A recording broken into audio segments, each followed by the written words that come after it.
విద్యార్థి నాయకుల కిడ్నాప్ కేసులో ప్రముఖ సినీ నటుడు మోహన్ బాబు యూనివర్సిటీ ఛాన్సలర్ మంచు మనోజ్ బాబుకు ఆంధ్రప్రదేశ్ హైకోర్టులో చుక్కెదురైంది. ఈ కేసులో తనను అరెస్టు చేయకుండా మధ్యంతర ఉత్తర్వులు ఇవ్వాలంటూ ఆయన దాఖలు చేసిన అనుబంధ పిటిషన్ను న్యాయస్థానం మంగళవారం కొట్టివేసింది.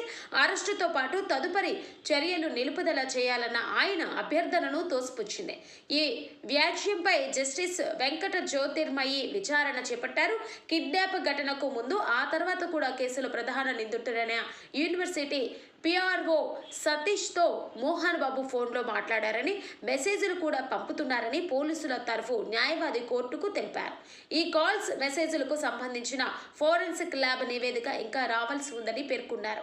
ఈ వాదనలను పరిగణనలోకి తీసుకున్న న్యాయమూర్తి ఫోరెన్సిక్ నివేదిక రానున్న నేపథ్యంలో ఈ దశలో మధ్యంతర ఉత్తర్వులు జారీ చేయలేమని స్పష్టం చేశారు.